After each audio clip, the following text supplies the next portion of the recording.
For over a century, one family had run the city of Florence. They had carved their name into the heart of the Florentine Renaissance. The Medici. But at the height of their success, they had been toppled by a sudden revolution. Now, two cousins, raised as brothers, struggled to resurrect the supremacy of their family and regain control of Florence. Giovanni and Giulio de' Medici would aim for the ultimate power, the papacy. They would press into their service the greatest artist of all time. Michelangelo Buonarroti would redefine all fields of artistic achievement. But he would watch in fear as the Medici split the church in two and drove Florence, Rome, and Europe to the brink of collapse.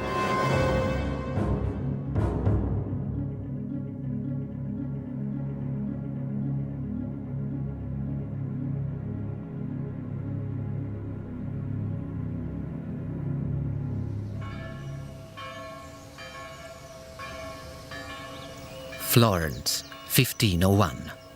Home of the Italian Renaissance for nearly 200 years, it is a city at the heart of an artistic revolution.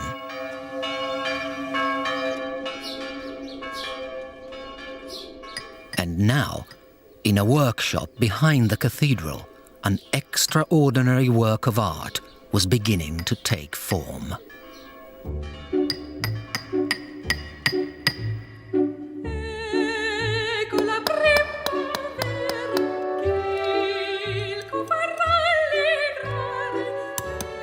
A single 13-foot block of marble had stood for 35 years waiting for a sculptor brave enough to take on the challenge.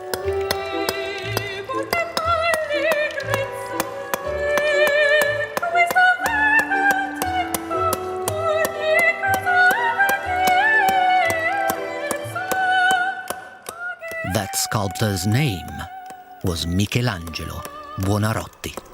Michelangelo lived for his work. He was, I think, by any standards, a workaholic. He rarely ate.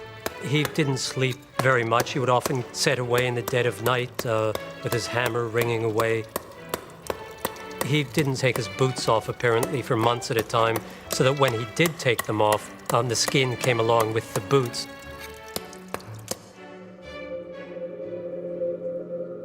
The colossal project would take nearly 3 years to complete. To guide his progress, Michelangelo submerged a small wax model in water. Day by day, he let the level drop. And what Michelangelo saw emerging from the water, he chiseled carefully from his marble block. He also devised a constant shower of water to keep the dust down and his body cool. The giant Michelangelo was creating would come to symbolize his struggles against the family he had once adored.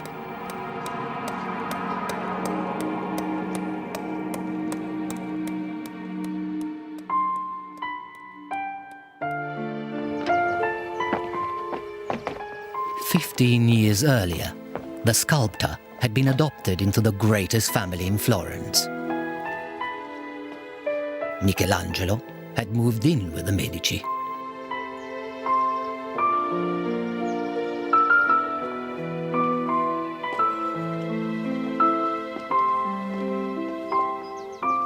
The young artist was exposed to a world of artistic achievement.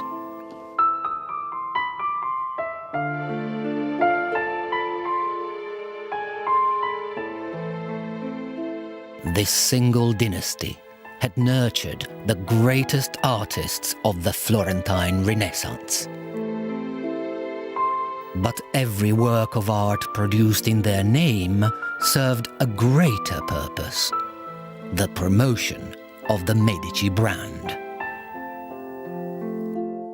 Their patronage declared the power of a family that controlled all of Florence.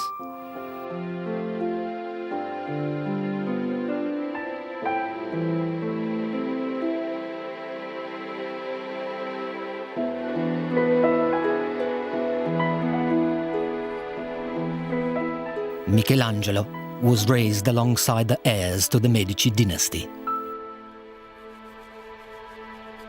And he watched as Giovanni de' Medici was prepared for life in the church.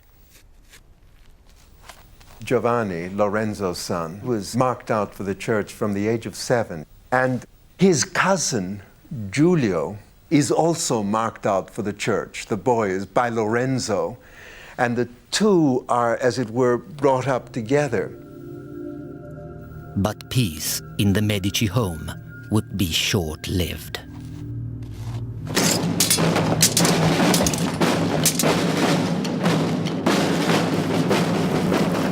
A bloody civil war exploded in the streets of Florence, sparked by resentment of Medici wealth and power. Michelangelo remained in Florence while all traces of Medici insignia were wiped from the streets.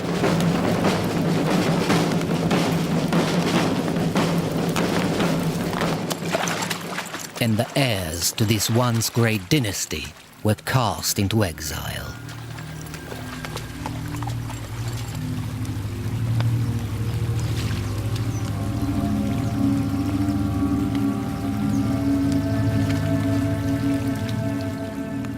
Giulio de' Medici had been ordained a priest and a prior. One step ahead, his cousin Giovanni was already a cardinal. But their clerical connections meant little without the power base of Florence. Florence is extremely important. The Medici, as church dignitaries, are really only that without Florence.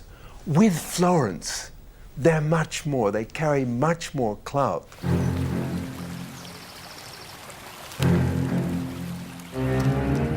But the city of Florence had placed a price on both their heads.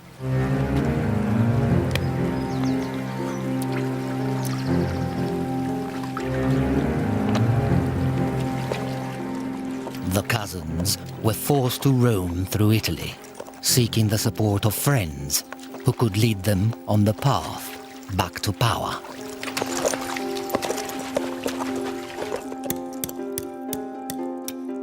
In Florence, Michelangelo had shrugged off his association with the exiled Medici, and now his masterpiece was nearing completion. The city would soon have a formidable symbol of independence.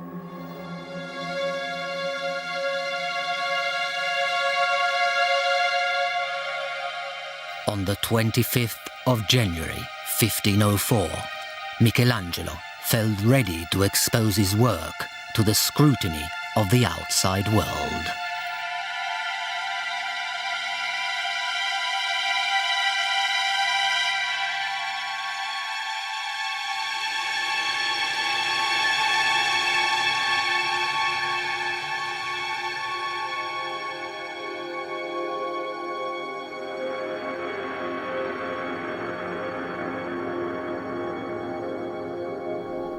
The David started out as a commission for the cathedral in Florence to be put far up on the top of the building. That's why it's so big, because it had to be visible from the ground.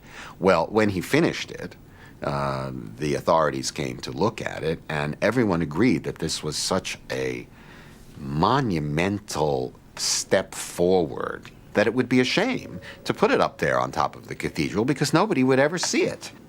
And what they decided was that it ought to be put outside the town hall. But context determines meaning. On a religious building, it would have been primarily understood as David the prophet, the God-given hero. In front of a public governmental building, it became, almost automatically, a symbol of the city itself.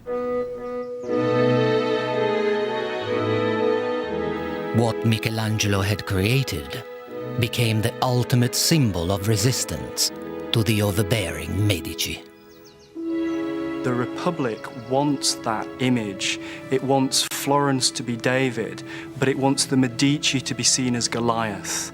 So what Michelangelo creates is this amazing piece of Republican art. It's to show Florence after the Medici, slaying the Medici. That's what David's all about. Even Michelangelo himself believed that Medici ambition threatened the future of the city of Florence. It was a source of great sadness to him that the people he had known as a young man, the family around Lorenzo who had been so good to him and who he really knew very intimately from living in their household, later turned out to be contrary to the best interests of Florence as he saw it and as a great many other people saw it. After 9 years in exile, Giovanni and Giulio de' Medici arrived in Rome.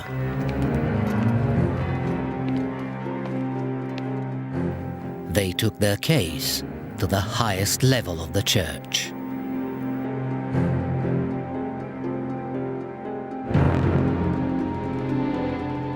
Pope Julius II was also from a powerful family. Fortunately, he was sympathetic to the plight of the Medici.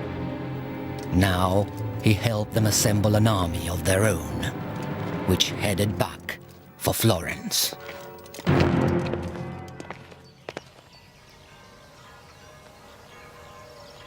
In the absence of the Medici, the city had embraced a new spirit of independence.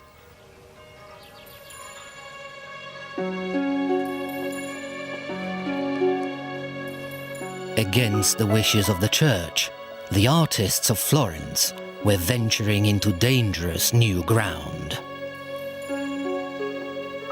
They had begun to procure corpses from the city's hospitals for private research. A pioneer of this controversial method was the city's most talked about personality, Leonardo da Vinci. The great master carefully studied the complexity of the human body. No detail was overlooked.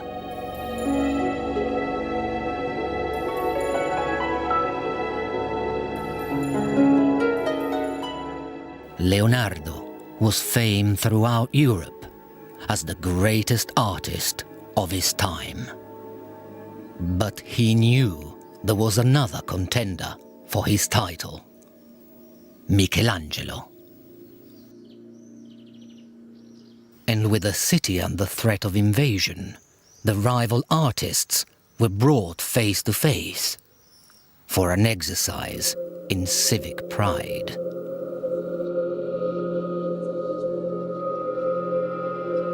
Leonardo and Michelangelo were each given a wall of the Great Council chamber to decorate with frescoes of famous Florentine battles.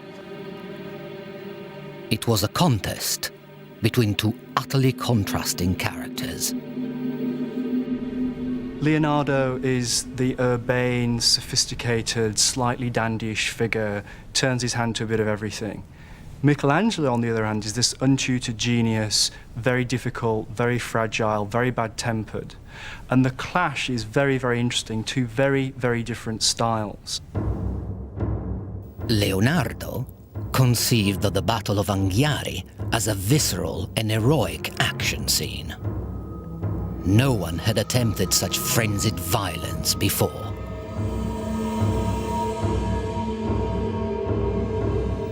By contrast, Michelangelo's Battle of Cascina expressed panic on a very human scale.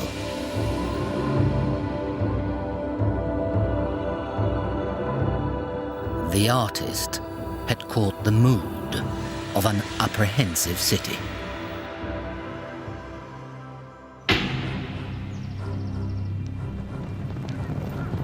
By 1512, Thousands of heavily armed soldiers were inside the borders of Tuscany and closing in on Florence.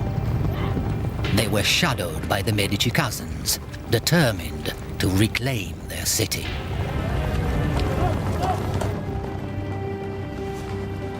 The people of Florence prepared for the onslaught to come.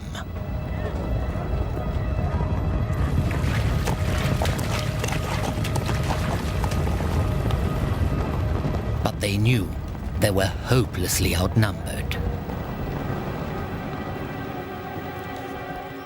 The leaders of the city called on their chief advisor, a political genius who had guided the Republic since the expulsion of the Medici. His name was Niccolò Machiavelli. Machiavelli was a single-minded patriot determined to defend the city from Medici dictatorship. Now he set to work. Mobilizing thousands of men from towns and villages all across Tuscany, Machiavelli assembled and equipped a national army.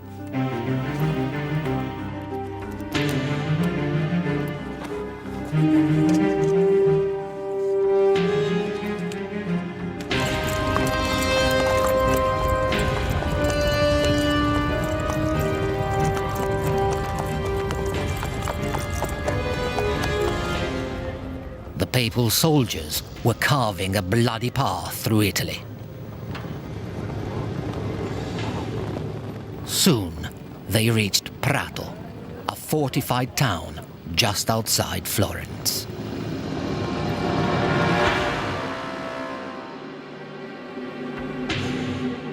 Witnesses recorded the devastation perpetrated in the name of the Medici. They broke through the wall and began to race through the town, where there was no longer any resistance, but only cries, violence, blood, and killing. Machiavelli's soldiers stood no chance. The sack of Prato was a bloodbath.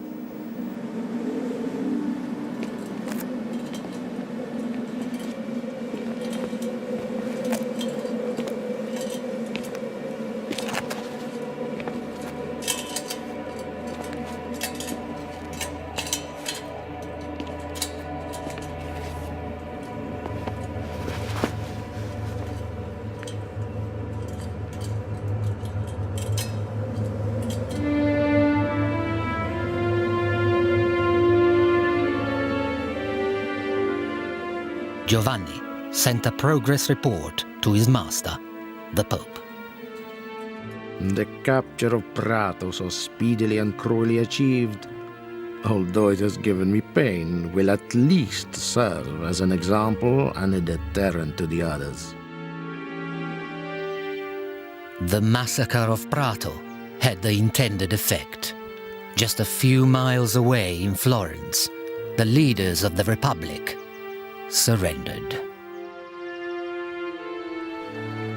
Through violence and terror, the Medici had won control of their city, but not the loyalty of the people of Florence.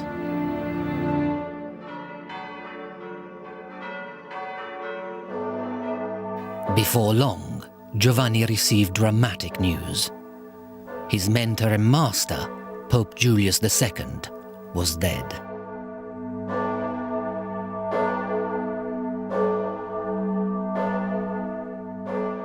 In time-honored tradition, the cardinals were all called to Rome. It was their job to elect a new pope. Cardinals would meet in the latrines to plot about who was going to be elected. And I think there is a lot of that on one hand, favors to be exchanged under the table, plotting, networking, but there is also a higher level, a more international level. The Medici were definitely more welcomed as potentially new popes because of their already established international profile. After a whole week of deliberation, the cardinals were still undecided, but the reduction of the daily meal to a single unappetizing dish finally focused their thoughts. And the most senior cardinal, Giovanni, would cast the deciding vote. And it was his privilege to announce the winner. From now on, Cardinal Giovanni de' Medici would be known as Papa Leone X, Pope Leo X.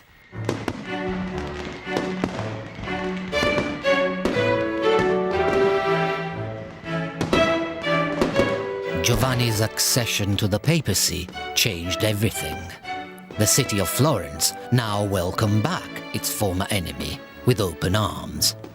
We should not forget that this is a deeply Christian culture, and any city would have easily forgotten any guilt of any type and forgiven the person if this person would have occupied the position of the papacy. It's a kind of prestige and an honor for the city.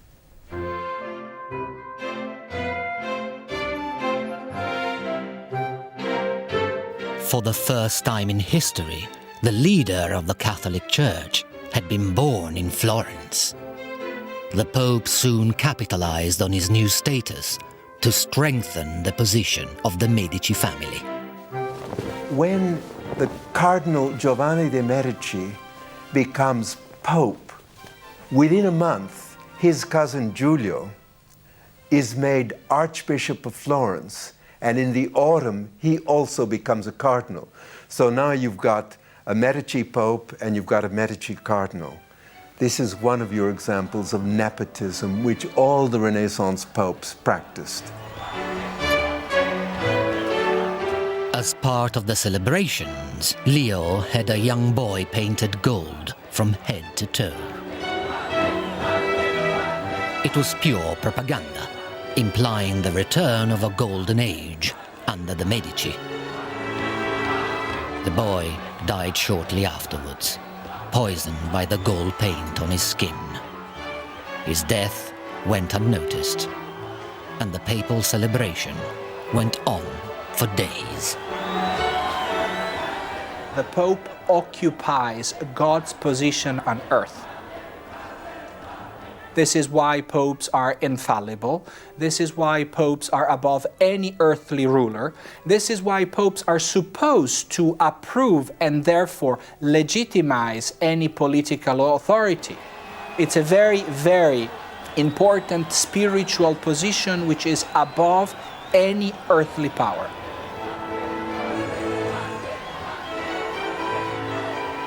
Giovanni was a fun lover. He loved drinking, he loved hunting.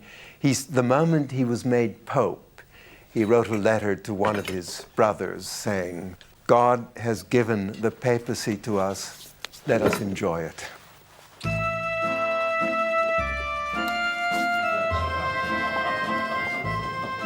Pope Leo X hosted elaborate dinners night after night. One ambassador sent a breathless letter home. The meal was exquisite. There was an endless succession of dishes, for we had 65 courses.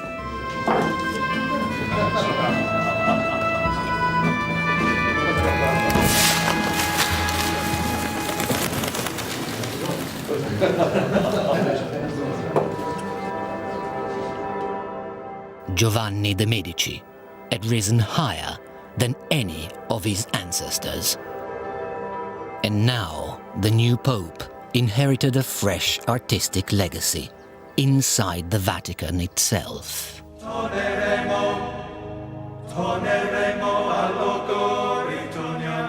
For 4 years, Michelangelo had toiled on a major commission in Rome. The late Pope Julius II had commanded him to paint the ceiling of the papal chapel inside the Vatican. But the ceiling of the Sistine Chapel was 1,000 meters square. Michelangelo was convinced he was doomed to fail. He was forced into painting the Sistine Chapel, he thought, as a kind of conspiracy against him by enemies who didn't want to see him succeed in sculpture. And so it's a great irony that the man that I think we consider the greatest artist of all time, the greatest painter of all time, never actually thought of himself as a painter. Michelangelo resented every minute he spent on the Cappella Sistina. This difficult position shoves my stomach up to hang beneath my chin. My loins have gone up into my belly, and I cannot see where to put my feet. And with its non-stop dripping from above, my brush makes my face a richly decorated floor. He knew he was a genius. He didn't suffer fools gladly, and the word that was most often used to describe him was terribilità, which is terribleness, in the literal sense of striking terror into other people. Working in secret, a small group of long-suffering assistants helped Michelangelo with the most demanding work. With fresco, you have anywhere from 12 to 24 hours to create your masterpiece. The word fresco means fresh, and it refers to the plaster you're painting on fresh, i.e. wet plaster. And plaster, especially on a hot day in Italy, dries fairly quickly. So it really is a race against the clock. Fresco was regarded as the most difficult method of painting. It was said that many painters could master painting in oil, but only the very best could succeed at fresco. After a number of years on the scaffold, he was a true master, a real virtuoso. He was able to paint enormous scenes in a single day.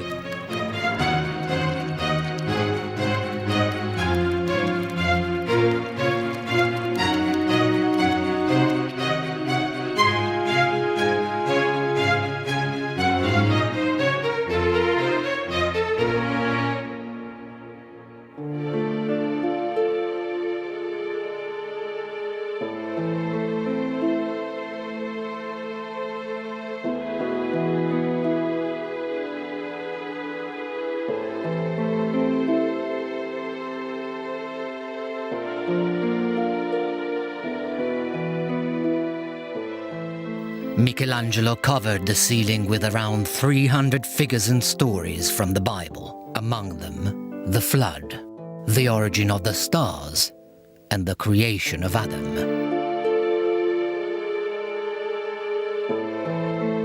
Michelangelo's monumental figures were based on fragments of classical sculptures and inspired by the perfection and beauty of the ancient world. Out of reluctance and frustration, Michelangelo had crafted brilliance, arguably the greatest work of art of the Renaissance. But could it shelter him from the wrath of the family he had deserted?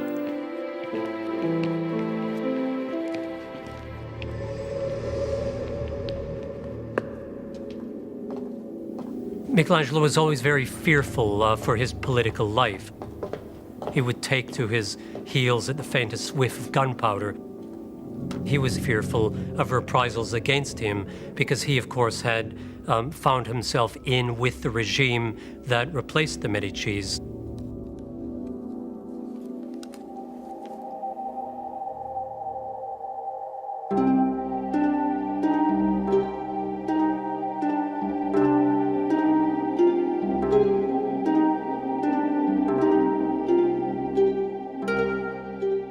But the Medici saw power in Michelangelo's work, and they were not in the business of squandering talent. Now, they made him an offer he dared not refuse.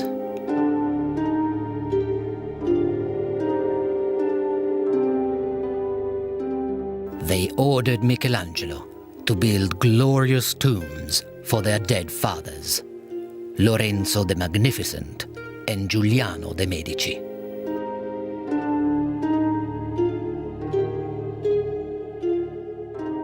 It was the most ambitious work in marble Michelangelo had undertaken since the David. But this time, it was a sculpture honoring the Medici. I think it would have been very difficult for him to refuse a commission like the Medici tombs. Number one, he loved the family and he would have liked to help memorialize them in general. Number two, these were friends of his, that is, the patrons were friends of his. And number three, the man is the Pope. And it's not so easy to say no to the Pope.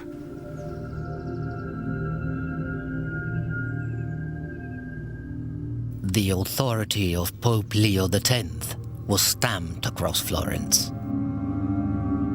Everyone knew that their future lay in his hands. Even Machiavelli, who had once defended Florence against the Medici, now lobbied hard for a job inside Leo's regime.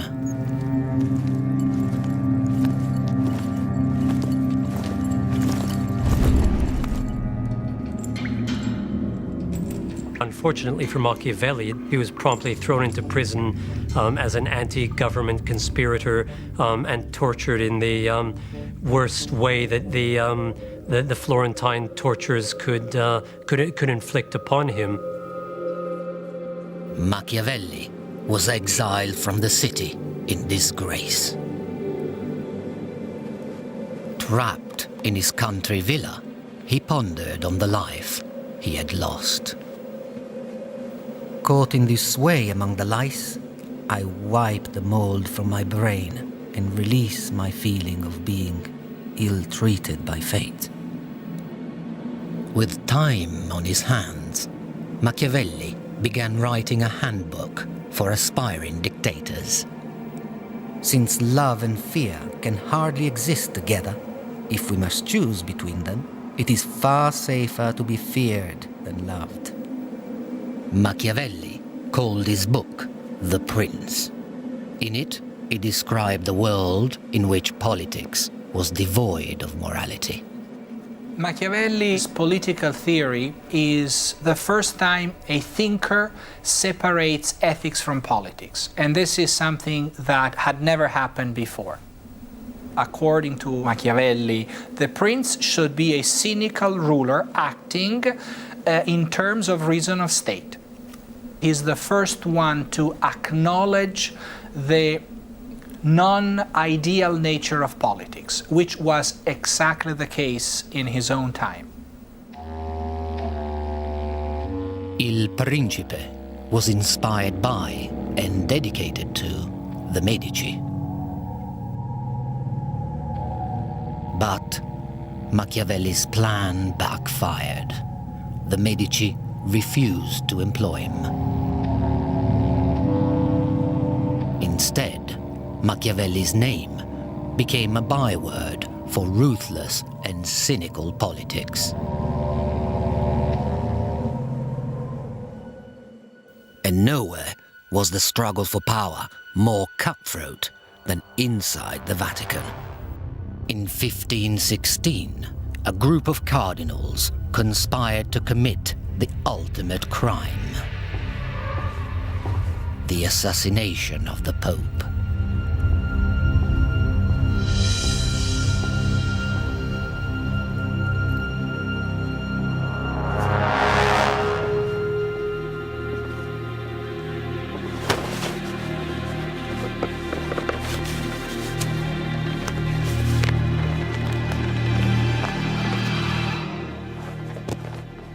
But Leo had been warned of the conspiracy to kill him, and he would have the conspirators killed instead.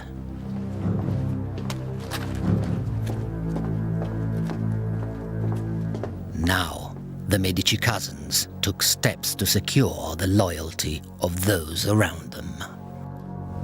It's putting people in positions of power and authority who are related to the family, so brothers as well as cousins, sons, through marriage. It's a complete infiltration. It's a classic mafia move. It's to take over every single sphere from top to bottom of how the papacy was run. Now, the Medici are good at this. They have a track record of doing it, and this is precisely what they do with the papacy.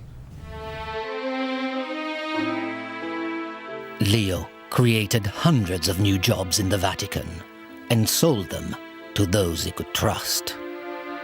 And he needed the money. Because within just 1 year of his extravagant lifestyle, he had emptied the papal coffers.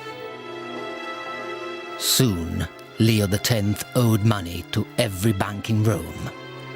Behind the scenes, Giulio was pawning the papal jewels. So Leo turned to the source of income only available to the Pope himself, the sale of forgiveness. He started selling what are called papal indulgences. And these are basically pieces of paper which give you remission from sins. So if you've been naughty in some respect, the Pope would sell you an indulgence which would remit your sins, it would cleanse your sins. Leo wasn't the first Pope to sell indulgences, but he sold them on an unparalleled scale.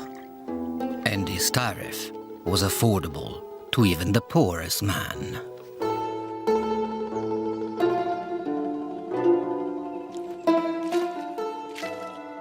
Across Europe, Leo found a ready market, because an indulgence could mean freedom from an eternity in hell. The church created the figure of the itinerant preacher of indulgences, which would stop in the main piazzas of cities and towns and preach for a specific indulgency. And if people would buy an indulgency, they were released a receipt. The sale of salvation was a gold mine for the Pope.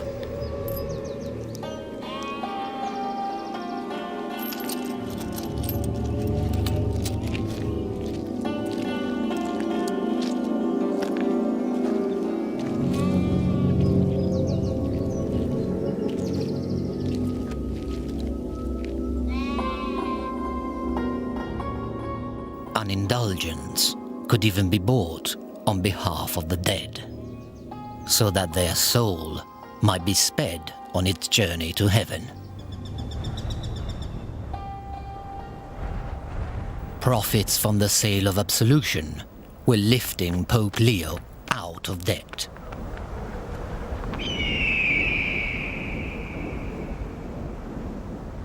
But for one man, a German monk named Martin Luther, they were a step too far. Luther was absolutely horrified by what the church was doing, and for him it symbolized everything that was corrupt and decadent about the Catholic Church. In 1517, Martin Luther published an incendiary manifesto for change. Exploiting the latest technology, it was printed, reprinted, circulated, and translated. No idea had ever traveled so far and so fast. Luther's 95 Theses was an indictment on the sale of salvation and a direct attack on the Pope. The Pope is richer than Croesus. He would do better to sell St. Peter's and give the money to the poor. When money clinks in the money chest, it can only increase greed and avarice. Those who believe they can be certain of salvation because they have bought indulgences will be eternally damned.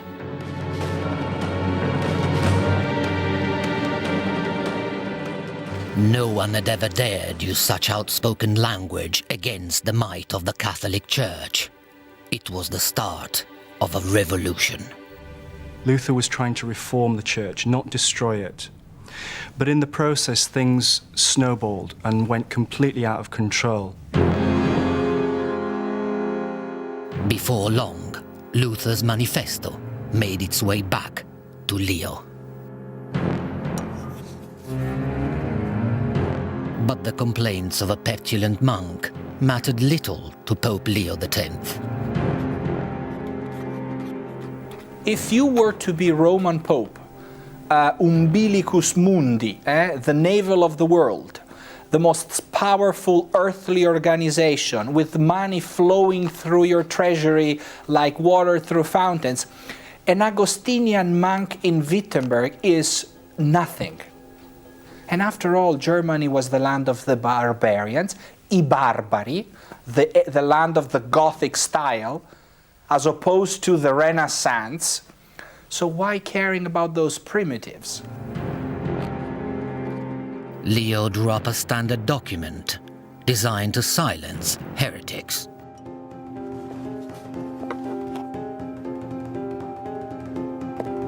The bull of excommunication condemned Luther to hell. The Pope is able to decide for the redemption of every human being. So being excommunicated by a Pope implies being denied access to heaven. And if you are Christian, I think you care a lot about that. But Luther would not accept his punishment, and his refusal to repent triggered a battle for the soul of Europe. The Protestant Reformation was a revolution. It's one of the most important things that happens in the Renaissance, and it split the church in two. And we still live with that division between Catholic and Protestant. It's right with us today, and it starts back in that period between Luther and Leo.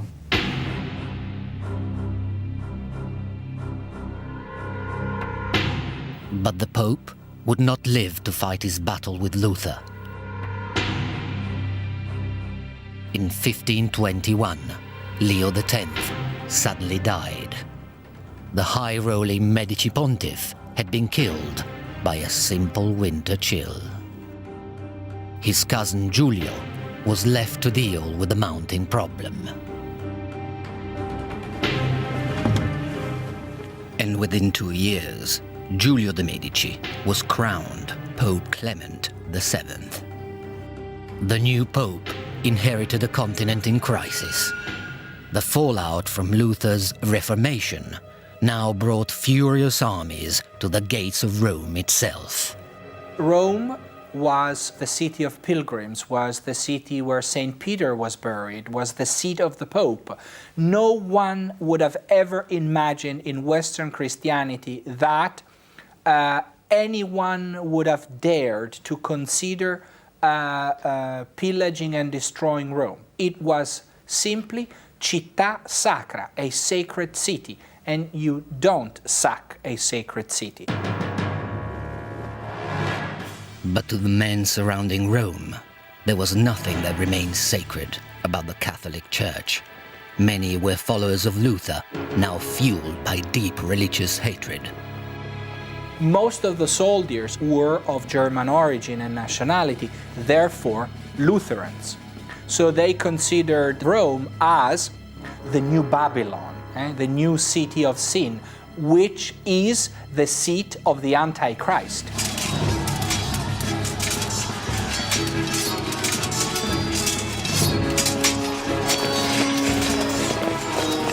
In fear of his life, Clement fled to the safety of the Castel Sant'Angelo.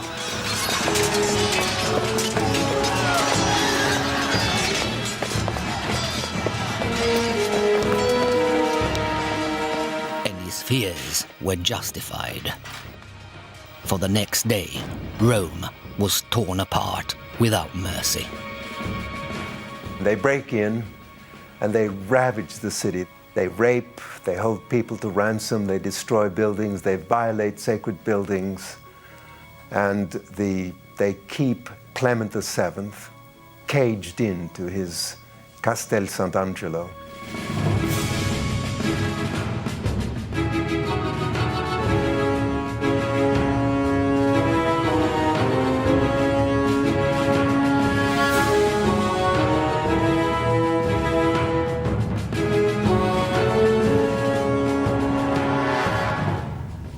8,000 people died on the first day. This was just massacre on an absolutely grand scale. Everything was destroyed. Doors were ripped off their hinges, shops were looted, women were raped, people were casually mutilated and tortured. It was absolutely horrific. The sack of Rome is probably one of the blackest moments that takes place in the Renaissance.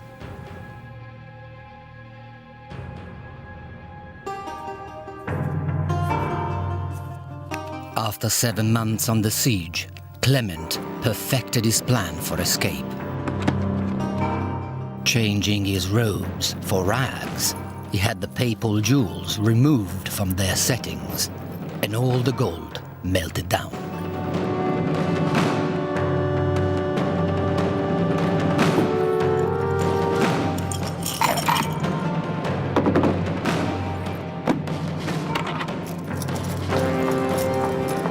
With his treasures sewn into his clothes, Clement bribed his way out of Rome and headed for the safety of Florence. But news traveled faster than the Pope. Inspired by reports from Rome, enemies of the Medici in Florence were already running riot. They attack what symbolizes that regime. And they attack the buildings, which are the embodiments of that authority. So for the Medici supporters in Florence, that week was a week of total blind fury. The rioters struck without discrimination.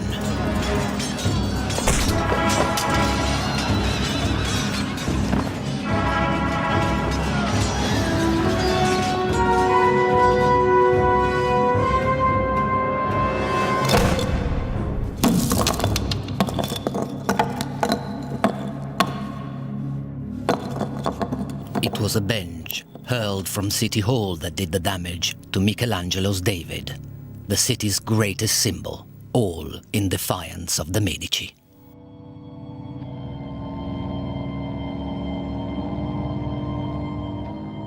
In the wake of the chaos, Pope Clement VII stood poised to attack Florence.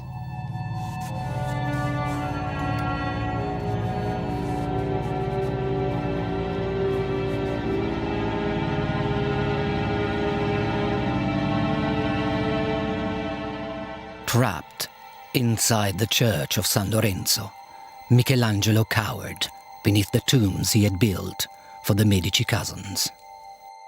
I hid in a tiny cell, entombed like the dead Medici above, though hiding from a live one.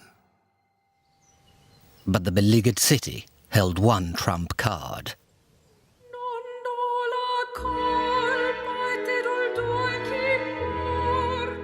Captive inside Florence was the last legitimate heir to the Medici line. Clement VII's niece was 11 years old. Her name was Catherine de' Medici.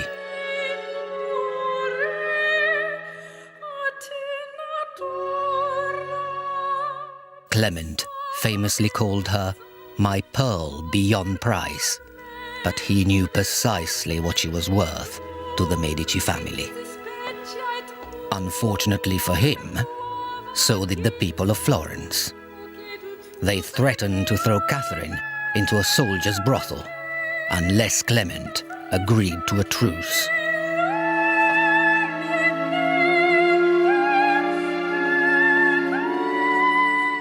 And Clement called off his troops, for he had plans for Catherine de' Medici.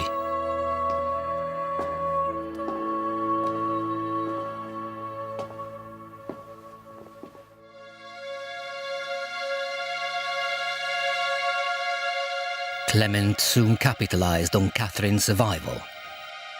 Within a few years, he married her off to the son of the French king. She was only 14. The unrest which her uncles had unleashed now traveled with her. Under the reign of Queen Catherine de' Medici, religious hate would soon infect France as well.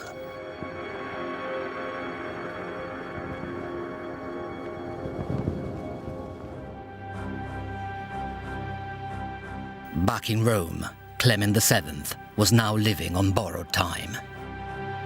Desperate to make one last grand gesture, he summoned the man he'd grown up with, Michelangelo. A massive fresco inside the Vatican would mark the completion of Michelangelo's work for the Medici popes. But it would also reflect his mood towards his patrons. Over the altar of the Sistine Chapel, Michelangelo chose to portray the Last Judgment.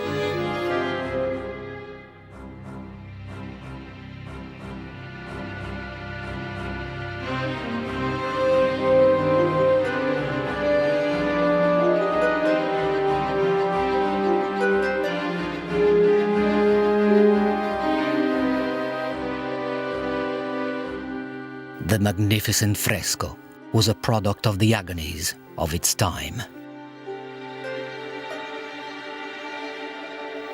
This is one of the most tragic periods for the history of Europe. So art could not be anymore a mere representation of natural beauty as it had been in the Renaissance because of the dramatic events which were typical of that time period.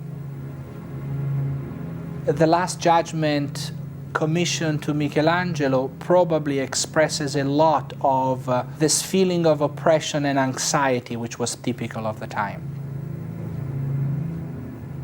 Those are not happy people. You see whose bodies are twisted and suffering, and you cannot paint people who are happy and serene and smiling with beautiful landscapes in the background. It's like the transition from Impressionism to Expressionism. Impressionism is serenity, flowers, beauty, bucolic nature. Expressionism is dramatic. Expressionism is unbearably violent as an art.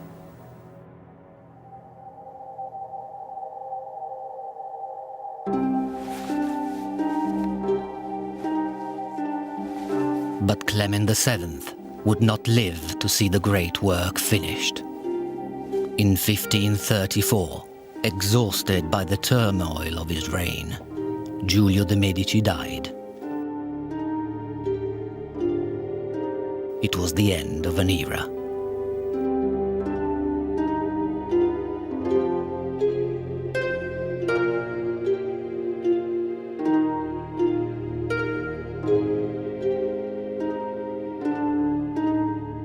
The corrupt, disastrous reign of the Medici popes was over.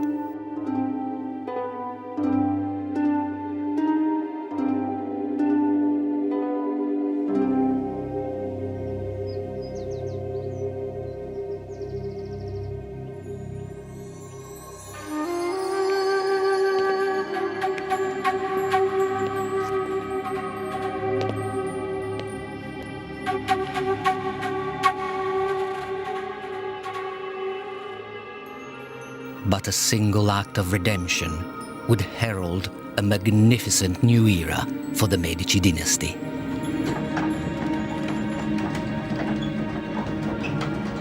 Future generations would take the Renaissance beyond the realm of art and sculpture and change man's understanding of the universe forever.